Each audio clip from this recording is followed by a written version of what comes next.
Good morning and welcome to Rose Red Homestead, where today I am going to provide full disclosure of why I will not test any foods with my data logger. Some of you who are new may not know what my data logger is, so I'm going to go into just a little bit of history. Our channel has been up for almost 5 years. We will be celebrating our 5th year anniversary in March of this year, and it has just flown by, and it has been such a delight for us to build this learning community of folks who are wanting to do things safely and well and be prepared for an uncertain future. And as you know, we focus on 3 things, which is emergency preparedness, food security, and self-reliance. And so this has everything to do with emergency preparedness and food security. A couple of years ago, when electric canners were first hitting the scene, and people were just thrilled to have manufacturers claim that you could plug in a canner and do safe pressure canning for low acid foods with their product. And there was such a clamor for the USDA, please test these canners, test the canners. And the USDA did not. And in fact, they came out with a statement that would not recommend electric canners. About that same time, Utah State University did a test using their expertise in their labs on 3 electric pressure cookers, like it was the Instant Pot. I can't remember exactly the model. It was the Carry canner that claimed it was safe for canning, and then it was the 3rd one that I cannot remember. And as I just stewed about that, we made a video on the new directions that pressure canning was moving that included these new claims on how to use electric pressure canners. Once I found the scientific paper that was published by Utah State University, I was so curious and wanting to know for myself, actually, whether or not it truly was safe to use those electric canners for pressure canning low acid foods. I did a ton of research for several months, looking into exactly what the protocol was for testing, learned all about what is known as the 12 log, and that's for logarithm, the 12 log reduction algorithm that the food industry, including the USDA, uses in order to test and keep things within a safety margin that will allow safe canning for all of their safe recipes. And so I learned how to look at that algorithm, how to mathematically collect the data and analyze for it. And then I contacted the food scientists up at Utah State University because I wanted to talk to them about the scientific equipment that they had used in order to test those canners. So I did all of that, lots and lots of advanced preparation. Now, what I am modeling in this experience is the scientific way of establishing information that is scientifically valid. Because science and science knowledge is actually my discipline, and teaching others about science, especially teachers, how to teach science is my discipline. I have a standard of ethics that parallels exactly what the scientific community does when they establish the validity of any scientific concept. And so I thought it would just be great if I were to purchase that very same equipment and use it on my own canning just to see. So I bought the Instant Pot Max. I bought the Nesco canner, which is a sister to the Carry canner. Essentially, they're the same thing. And then I bought the Presto electric canner. Now, the Nesco and the Instant Pot Max were just advertised as pressure cookers that also have a cycle that you can do canning with. The Presto was strictly an electric canner. And so I tested all 3 canners, and I followed the protocol established by the Utah State University exactly. One of the things that I used to collect data was this data logger, and it kind of became famous on the internet among YouTube sites and Facebook sites that do canning, and I was ridiculed quite a bit for this. In fact, I don't even remember who it was, trying to discredit the things that I was doing, said, oh, she's just that woman with a gadget. And I just laughed so hard at that and thought, you know what? I'm just going to use that as part of our name. And so for a long time, for a couple of years, we became Rose Red Homestead / that woman with a gadget. Well, here is the famous gadget. It is a data logger. It is a little computer inside this, and it is just the right size to be placed down inside jars, quart jars, pint jars, surrounded by the food. It goes right in the middle of the jar so that it is surrounded, completely surrounded by the food. And then Utah State University used 3 foods. I used those same 3 foods. It was pinto beans, green beans, and raw packed chicken. So they followed the USDA guidelines for canning those 3 foods, and so did I. But they put this very data logger, because when I called and talked to them, they gave me the brand, the model number, everything, and I bought another one. This at that time was $500, so it was not cheap. I think it's probably even gone up now. And then I had to buy a little cradle for it to fit in when I extracted the data. In any case, I used their methodology, what is called a scientific protocol. I used their protocol, the same foods, replicating the test 3 different times for each of those foods, and I did it for quart jars and for pint jars. So for chicken, I did a full batch of quarts, repeated 3 times, a full batch of pints, repeated 3 times. And so we had a lot of chicken and pinto beans and green beans that came as a result. And so I did the same number of replications that they did. They repeated theirs 3 times for each canner, at each jar size, for each food, and I used the same equipment. So that began to establish the validity of what I was doing, because someone else had already done that and published it. Now, in science, before articles can be published, they are peer-reviewed. I used to sit on review boards for several scientific journals.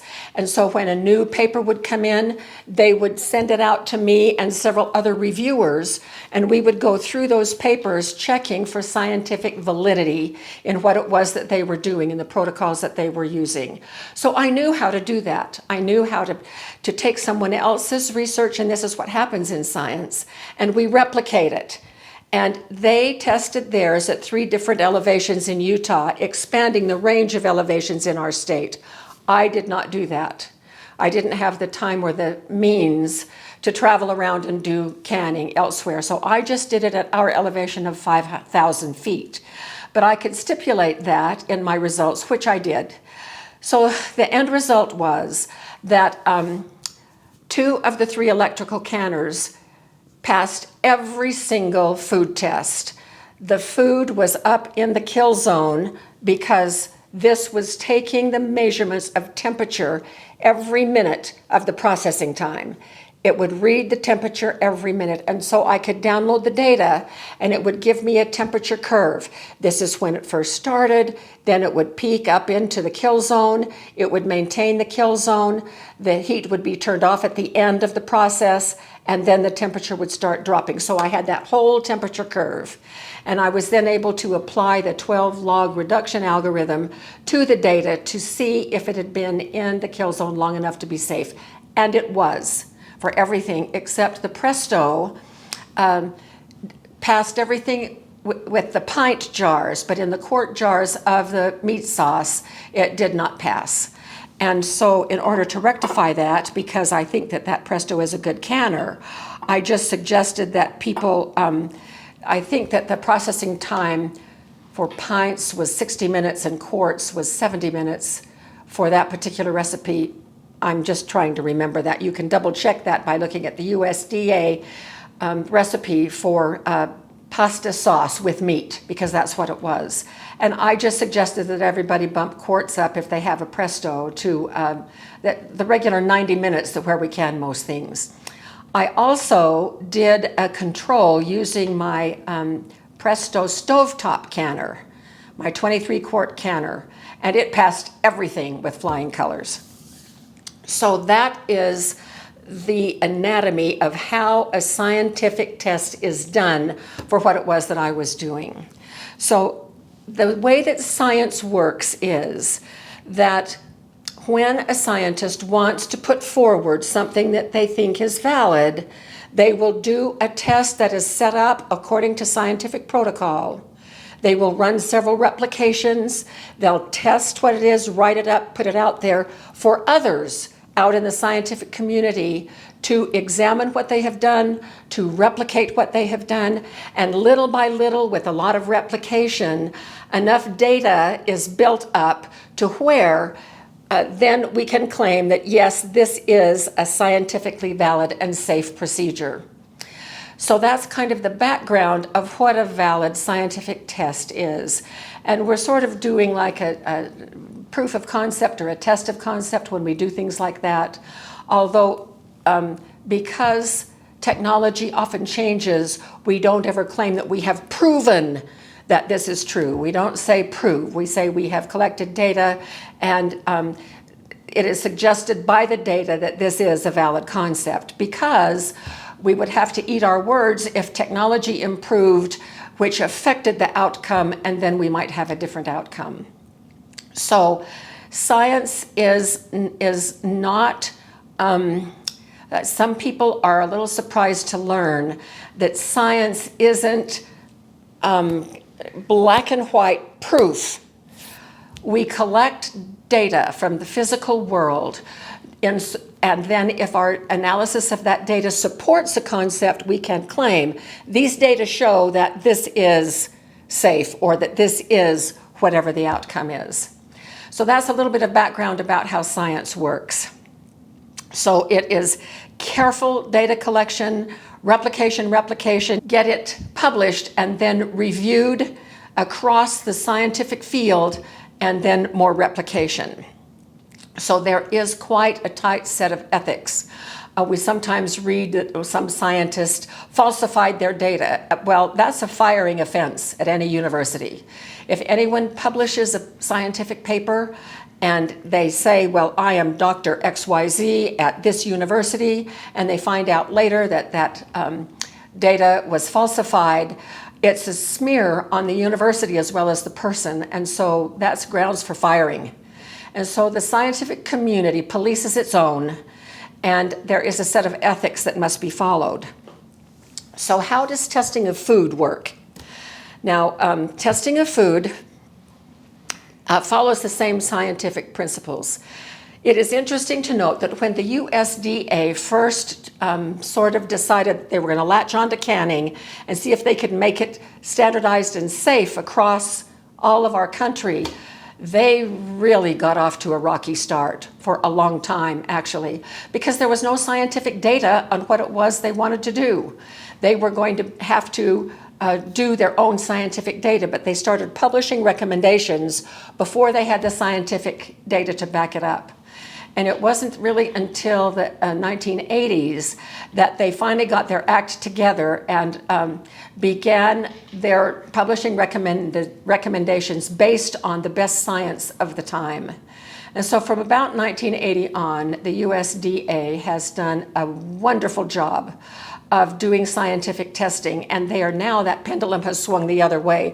They were careless at first and put recommendations out just based on common knowledge at the time, the best guess, but then they turned more to a scientific basis, and now the pendulum has swung clear to this other side, where now they say that if you follow USDA recommendations and put that food on your shelf, you can be secure in taking it off your shelf, knowing that you can feed it to your family and it will be safe. So that is a pretty tough claim. It's a very rigid claim. And they establish a margin of error where people at low elevations and high elevations, up to 7,000, sometimes 8,000 feet, their recipe recommendations go.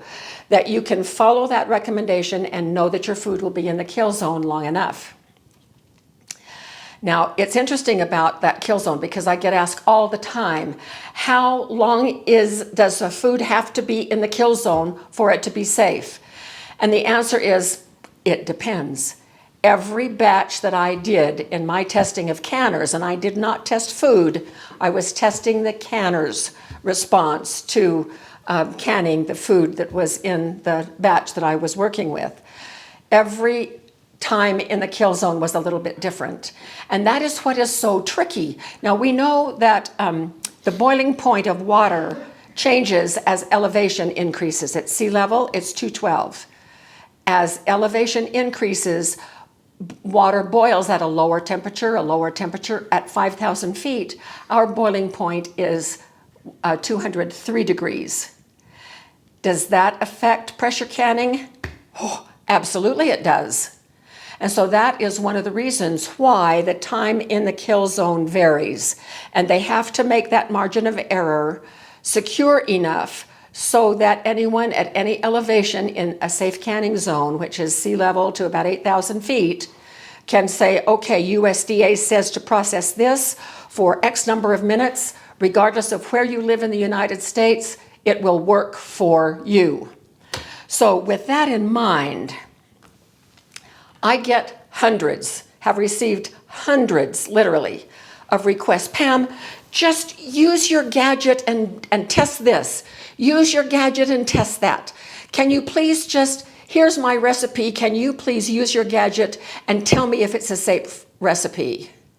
So I hope by now you are seeing why I won't do that.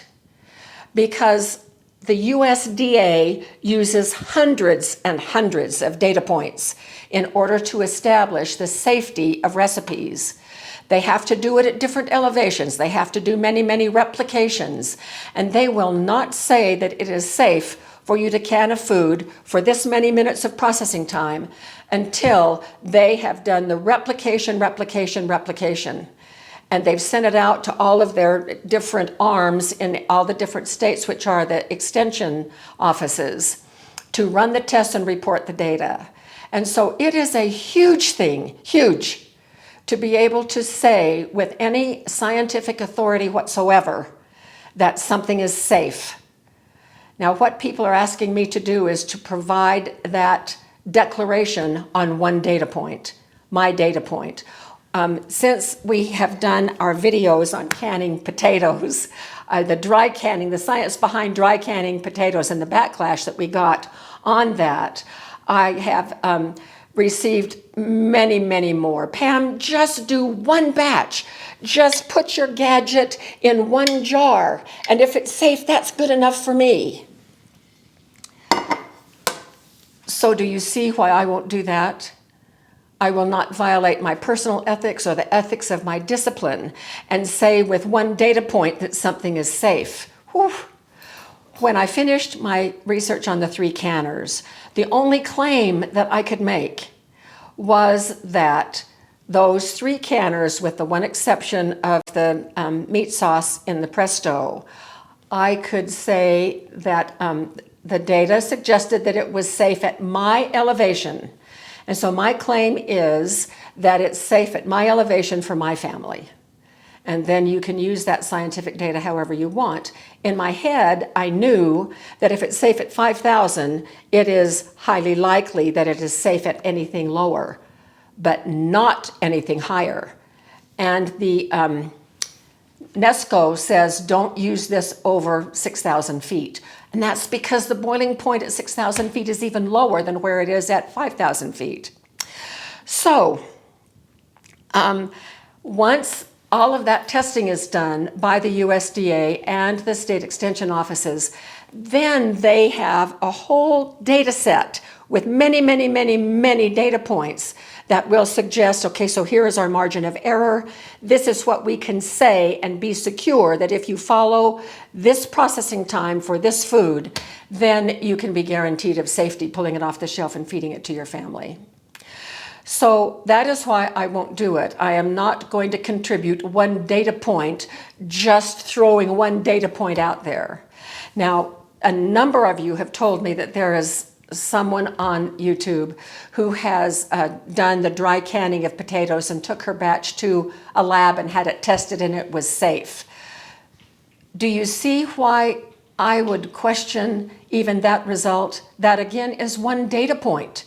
when the scientific validity must be established by replications in food processing, by many replications at many different elevations. So the other day, I was thinking, you know, I would absolutely love it if we could dry can potatoes and know with scientific security that it is safe to eat, because I bet they are delicious the way everybody claims, and not quite so starchy. Now, these are less starchy than any batch I've ever done, and so we're enjoying these a lot. But I think it would be fantastic to be able to do that. And I was laughing with Jim. I said, you know what I would do? If we had $1 million of disposable income, which will never happen in our lifetime, here's what I would do. I would recruit from among our viewers 1,000 people who I know are excellent canners and who follow USDA to a T and do very precision canning. And I would recruit them and buy a data logger and everything that would be needed and just give it to them, and all together, all over the country, in 1,000 places all over the country, we would run a test on dry canning potatoes in quarts and in pints. And we would replicate that in each of our homes 3 different times. And then everybody would download the data and send it to me, and I would hire an army of graduate students, and we would analyze that data. And then we would have like 6,000 data points, and we could see what those data would say. Would it be 80% were successful? Ooh, that wouldn't be very good odds as far as I'm concerned. Would it be 95% up in the kill zone long enough? Well, now I would start to sit up and take notice, but am I going to use it if it's 95% guarantee to be safe? Not on your life, not on my life, not on my family's life. It would have to be very, very, very, very high, like in the 99th percentile at 0.001 probability, for those of you that understand statistics. So that's just kind of in my head. It would be so fun to do something like that. But please understand why I ethically cannot and will not test a single food and offer a single data point in support of what you hope would be valid. I've been asked to do butter, I've been asked to do canned milk, and then individual recipes that people want to know. So the safe path for all of us right now is to stick with tested recipes from the USDA and from BAL and from our extension offices in our state. And we have lots of opportunity to can many, many foods that have been tested, and we just can't waste our time lamenting over those that we cannot yet do, hoping that maybe someday in the future we can. So thank you so much, and I appreciate your listening, and hopefully you are understanding why I have this stance. So thank you so much for being with us, and we will see you again shortly for more videos.